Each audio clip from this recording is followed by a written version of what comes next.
মিষ্টি কুমড়া ভাজি চিংড়ি মাছ দিয়ে এই একটা রান্না আমার প্রাণেরও প্রিয়, কিন্তু কি আশ্চর্য, যেটা সবচেয়ে বেশি ভালোবাসি সেটাই খাওয়ার পরপরই আমাকে অসুস্থ করে ফেলে।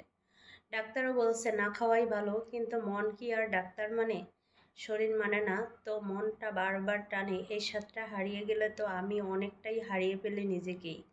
মা যখন বাঁচতে নেই মিষ্টি কুমড়া ভাজিটা গরম ভাতে একগাদা মেখে আমাকে খাওয়াতেন, একটুও চিংড়ির কৃপণতা ছিল না। কুমড়াগুলো এমনভাবে ভাজা, একটু চিবোতেই মিষ্টি রস আর মশলার গন্ধ একসাথে ছড়িয়ে পড়তো মুখে। এখন মা নেই, কিন্তু স্বাদটা যেন হাতে লেগে আছে। আমি যখন এই রান্না করি মনে হয় মায়ের হাত যেন আমার হাতের ওপর আছে। এমনকি অসুস্থ হয়ে পড়লেও আফসোস হয় না, ভাবি চলুক, শরীর মন তো শান্ত। এই রান্নাটা করতে গেলে আমি গোপনে কিছু টিপস ফলো করি। চিংড়িটা একদম হালকা ভেজে নেই, যেন নরম থাকে, শক্ত না হয়।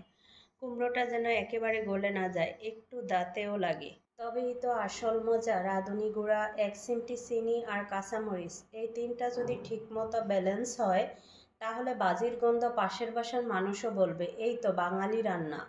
জানি এই খাবারটা বারবার খেতে পারি না, কিন্তু বছরে একবার হলেও নিজেকে পুরস্কার দেই। কারণ ভালোবাসা মানেই তো প্রতিদিন নয়, মাঝে মাঝে হলেও গাঢ়ভাবে অনুভব করা হয়। এই কুমড়াবাজি আমার কাছে শুধু খাবার না, এটা এমন একটা স্মৃতি, একটা সাহস আর মায়ের আদর।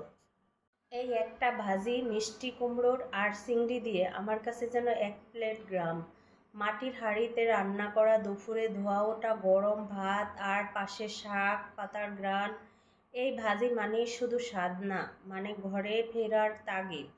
আর স্বাদ ওই যে একটু রসুন, একটুখানি শুকনো মরিচ ফোড়ন, তার উপরে কুমড়ো আর চিংড়ির প্রেম, যেন একটা পুরনো প্রেমপত্র আবার খুলে পড়া।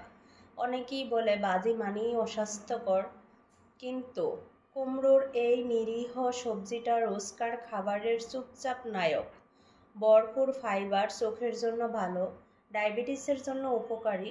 আর যদি হালকা তেলে বানাও ওটা তো তখন একদম সোনার টুকরো।